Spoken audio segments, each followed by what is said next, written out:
창세기 37장은 요셉과 형제들에 대한 이야기, 그리고 요셉이 애굽으로 팔려가는 이야기를 담고 있습니다. 지난 창세기 36장에서도 말씀드렸다시피 요셉은 장자가 아니죠. 11번째 아들입니다.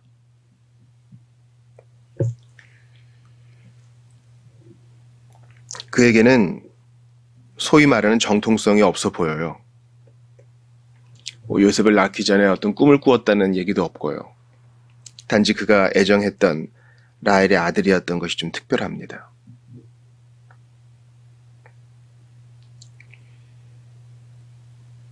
에서의 후손 에돔도요. 언제 보면 이제 주변인이라고 할 수 있죠. 요셉도 마찬가지입니다. 그러므로 우리는 에서의 후손이든 요셉이든 하나님을 찾으면 하나님께서 그를 외면하지 않으신다는 사실을 붙들고 믿음으로 나아가야 되겠어요.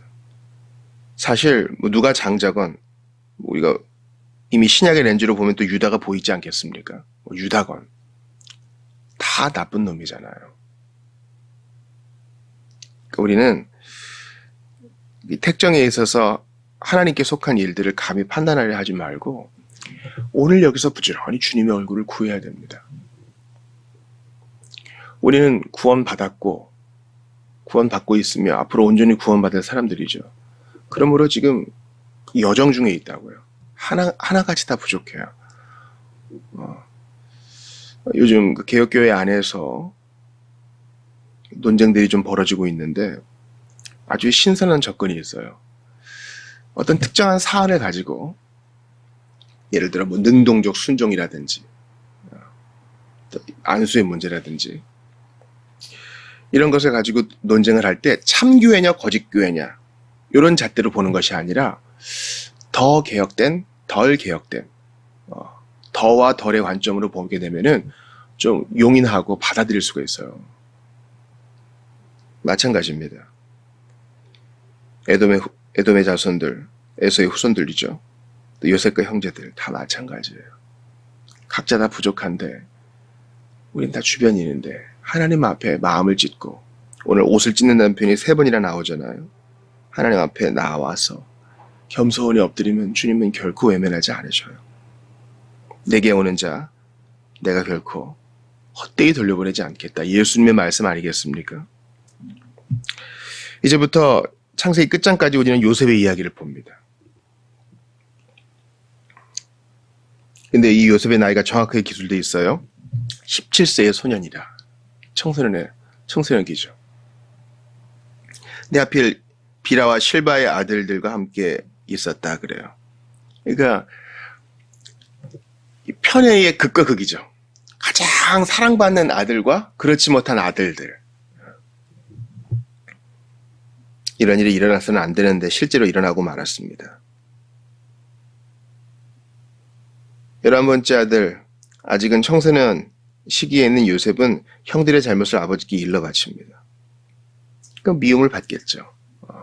그러니까 아직 요셉은 인격이 온전히 성숙한 때가 아니에요.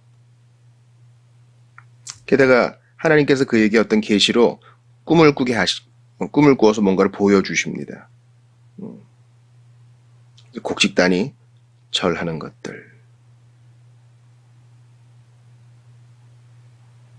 또 해와 달과 11별이 절하는 꿈들. 이게 나중에 그가 애굽의 총리 대신이 되어서 이루어지기는 하지만 아마 본인도 이게 무슨 의미인지 몰랐을 겁니다. 그래서 야곱이 좀 꾸짖죠. 그러나 마음에 담아는 둡니다. 사실 이런 꿈 이야기 때문에 형들이 더욱 미워하게 됐죠. 재수없다. 이렇게 생각했을 수도 있어요. 마음에 안 든다. 결국 사건이 터져버리고 맙니다. 야곱이 요셉에게 형들 어떻게 지내나 좀 보고 오너라 보내고 17살 요셉은 순종하여 형들을 찾아갑니다. 요즘처럼 휴대폰이 있겠어요? 길이나 이정표가 잘 발달돼 있겠어요? 무작정 가는 겁니다. 도단으로 가는 거 봤다. 그런 얘기 들었다. 우연히 어떤 사람의 이야기를 듣고는 또 찾아갑니다. 그런데 형들이 동생아 너 참 먼 길 수고했다 이렇게 위로해 주기는커녕 야, 저 꼼쟁이 온다. 죽여버리자. 이래서 웅덩이에 던져버리죠. 르우벤은 어떻게든 살리려 하고 또 유다는 죽이지는 말자 해서 결국 이스마엘 상인들에게 팔아버립니다. 자, 딱 형들을 봤는데 형들이 자기를 잡아채가지고 옷을 벗기고 웅덩이에 집어 던질 때 얼마나 아프고 또 무서웠을까요? 맨몸으로 웅덩이에 쿵 던져진 거 아니겠어요? 골절도 생겼을지 모르죠. 아무튼 공포 때문에 아마 그 통증을 다 못 느꼈을 수도 있어요. 아버지에게 사랑받던 요셉이 지금 생명의 위협을 받고 있습니다. 그리고 그 위에서 여러 소리가 들리겠죠. 형들이 뭐 이제 먹고 마시고 즐거워합니다. 정신을 못 차려요. 유다의 중재로 팔아버리지만 제일 큰 형 르우벤은 옷을 찢고 슬퍼합니다. 그래서 야곱이 자기 아버지 이삭을 속였던 것처럼 이 형들도 아버지 야곱을 속입니다. 염소피를 묻혀가지고 요셉 거 아닐까요? 이렇게 얘기합니다. 야곱은 혼박 속아버리죠. 그래서 들짐승에게 찢겨 죽였구나. 그래서 너무너무 슬퍼합니다. 자기가 사랑하는 라헬이 낳아준 아들이니까요. 여러 날을 그렇게 슬퍼하고 요셉은 애굽에 있는 보디발의 집, 바로 바로의 신하 신의 대장 보디발의 집에 팔려가는 것으로 오늘 이야기가 끝마쳐지게 됩니다. 여러분 어떠세요? 오늘 본문에도 하나님이라는 얘기가 안 나오죠. 하나님의 적극적인 계획 같은 거 나오지 않습니다. 우리의 마음을 사로잡은 것은 적의, 동생을 향한 시기, 편애하는 아버지, 그리고 어머니가 다른 그 자식들 사이의 어떤 암투, 죽이자 죽이지 말자, 제일 큰형의 슬픈 통곡, 아들이 죽은 것으로 알고는 애통해하는 아버지, 그리고 아직은 절제가 부족한 청소년, 한 가지로 다 부족한 인물들밖에 나오지 않아요. 이스마엘 후손들도 마찬가지죠. 그냥 인신매매하는 거예요. 돈 주고 사람을 사고 팔고 하는 겁니다. 우리가 기억해야 될 것은 하나님은 당신의 목적을 이루시려고 사람의 선한 행위뿐만 아니라 악한 행위도 모두 신비로운 방식으로 사용하신다는 거예요. 이것은 교리적으로 우리가 받을 수 있어요. 받아야 되고요. 왜냐하면 우리가 50장 20절을 알잖아요. 당신들은 나를 헤아려 하였으나 하나님은 이것을 선으로 바꾸셨도다. 로마서 8장 28절처럼 하나님을 사랑하는 자 곧 그 뜻대로 부르심을 받은 자들에게는 모든 것이 합력하여 선을 이룬다는 것을 우리가 알고 믿고 바라봐야 돼요. 결론적으로는 그렇다 이거죠. 그러나 그 당시에는 잘 몰라요. 잘 느껴지지도 않고 슬프면 슬픈 거예요. 우리의 삶이죠. 분노를 잘 절제하지 못하고 혀의 재갈을 물리는 법이 없고 편애의 문제에서 자유롭지를 못하고 이게 우리예요. 이러한 특정한 일들이 벌어졌을 때 하나님을 찾지 않고요. 이게 우리라고요.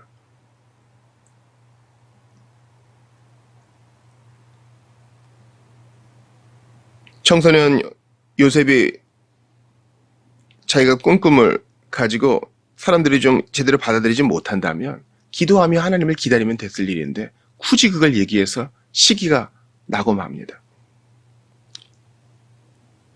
형들에게 있었던 일을 아버지에게 일러 바치기 전에 좀 신중할 필요도 있지 않았겠어요? 좀 기도하면서 이런 부분은 좀 시간이 필요하겠다. 다 일러 바칠 게 아니라요. 야곱 역시 그렇게 은혜를 받았으면 편애의 문제를 좀 본인이 해결해야 되지 않았을까요? 요셉에게만 채색옷 입힐 게 아니라 형들도 좀 수고에 격려를 해주고 이러면 좋지 않았을까요? 기도하면서 하나님의 은혜를 떠올렸다면 말이죠. 형들 역시 마찬가지입니다. 베델로 가라.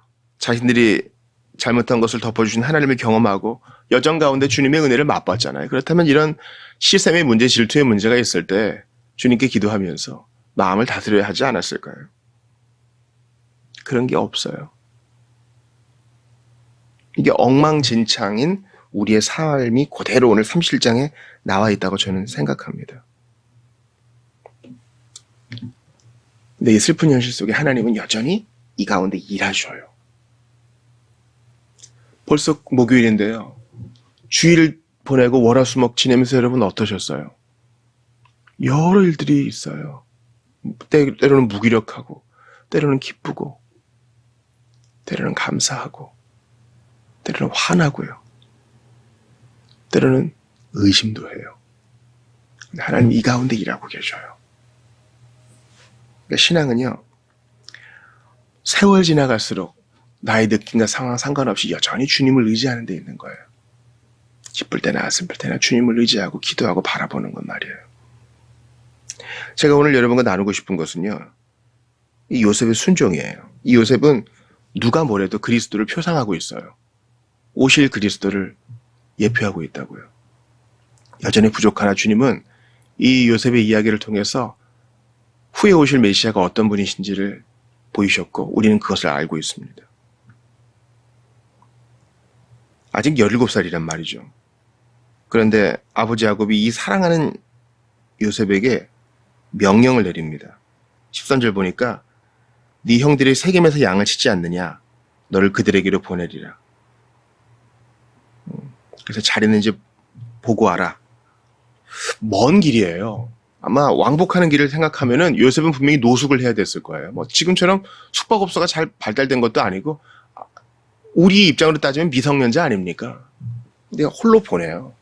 뭐 종들을 딸려 보낸 것도 아니고 홀로 보내요.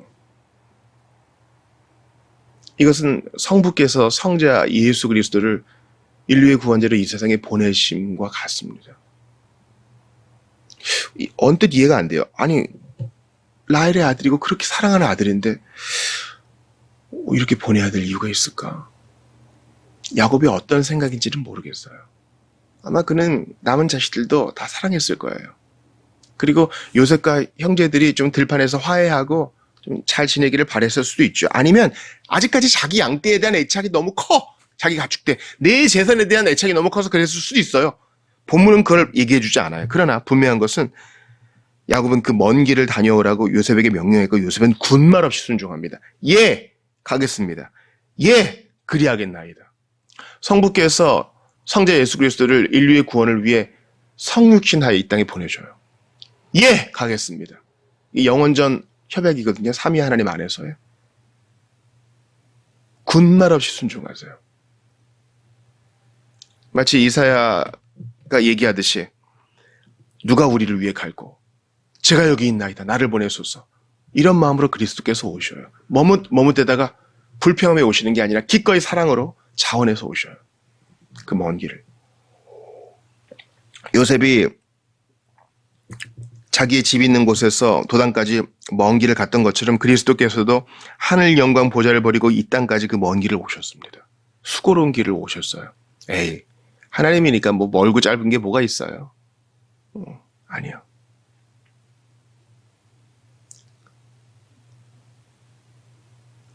그 빛나는 영광을 뒤로하고 낮아지신 거예요. 요셉 역시 편안한 집안 환경을 뒤로하고 아버지의 명령을 받들기 위해 형을 위해 불편함을 감수한 것입니다. 우리 예수님의 성육신을 가볍게 생각하면 안 돼요. 그 불편하심, 그 누추해지심,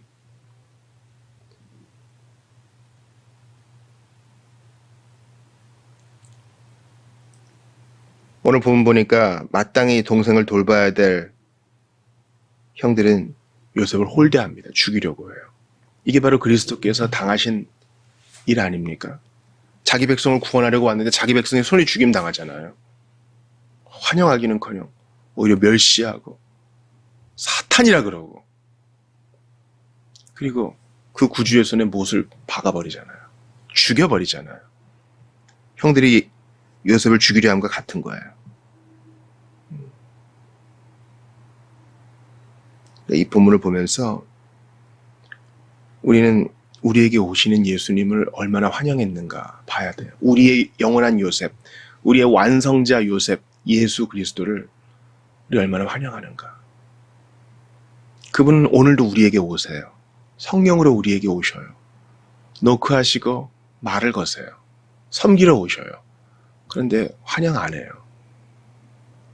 나의 짧은 쾌락과 나의 일과 나의 감정이 우선이에요. 환영하지 않고 무시하고 멸시합니다. 그런데도 주님은 오늘도 오세요. 아버지 야곱의 명을 받아 기꺼이 먼 길을 온 요셉처럼 그렇게 우리에게 오세요. 그분은 오늘도 겸손히 섬기는 분으로 오셔요. 왕이고 전능자고 영원한 통치자여 온 우주의 주인이시지만 오늘도 우리에게 오신단 말이죠. 그 골짜기 함께 하시기 위해 오셔요. 그러니 여러분, 이러한 예수님의 겸손을 마음에 새기시길 바랍니다.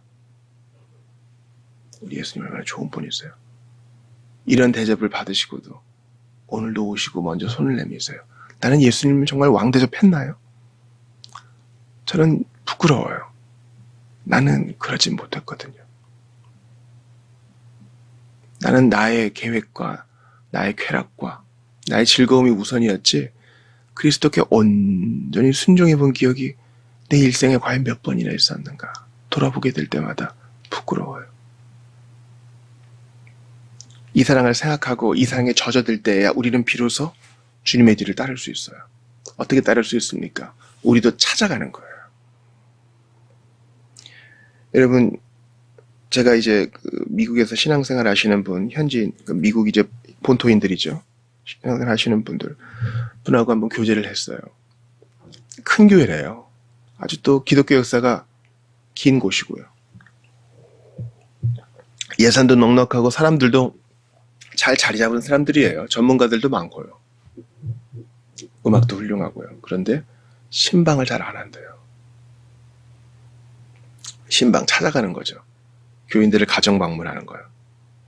요즘은 이제 홀로 사는 분들이 많으니까 꼭 가정 방문이 아니어도 어찌됐건 그들의 삶의 자리에 찾아가서 그들과 교제하고 함께 기도해주고 말씀을 보고 그 현장에서 나눌 수 있는 그 교제를 나눕니다. 근데 잘 안 한다는 거예요. 그래서 이안 해밀턴이라는 아주 훌륭하신 분이 계신데 그분이 그렇게 신방을 강조했다 그래요. 제가 목회를 포기하지 않고 할 수 있었던 중요한 원동력 중 하나는 성도들을 찾아가는 데 있었어요. 우리 교회는 다 성도들이 1시간 이상 되는 거리에서 오잖아요. 제 기본적인 마음은 나도 주중에 그들을 한번 찾아가 줘야 되지 않나 이런 마음이 있고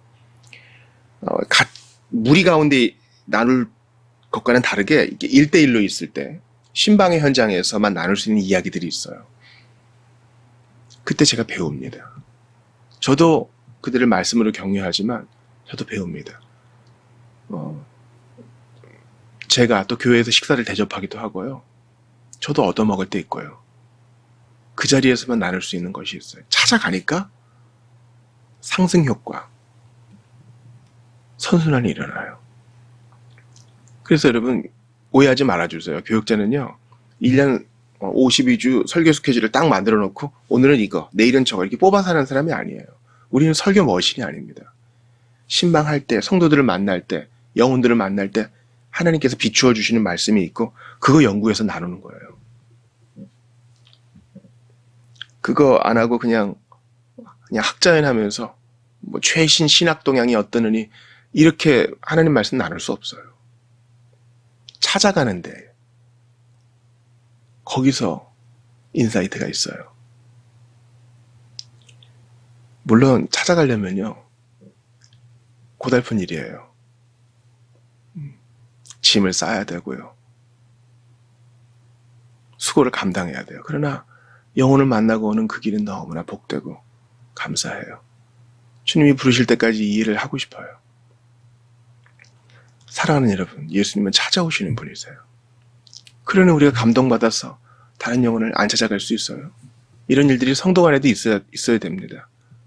서로 돌아보고 방문하고 집이 누추하면 바깥에서도 만날 수 있잖아요. 그렇게 서로 섬기고 이 찾아감의 영성을 통해 서로를 세울 때 교회가 아름답게 서가는 것입니다. 기억하세요. 수십 킬로미터를 형들을 위해서 아버지의 명을 받아 기꺼이 찾아간 요셉. 어린 나이, 편안한 집이 있지만 그런 그 수고를 감당합니다. 그 수모를 당하더라도 감당합니다. 형들이 자기를 안 좋아하는 거 알고도 갑니다. 우리 예수님이 바로 그런 분이셔요. 우리가 그분을 늘 왕으로 최선의 대접을 해드리지 못했지만 그분은 우리를 섬기기 위해 오셨고 지금도 오셔요. 그 사랑의 감동을 받아, 그 낮아짐의 그 사랑을 받아 오늘도 기꺼이 그 사랑을 흘려보내실 수 있기를 주의 이름으로 축원합니다.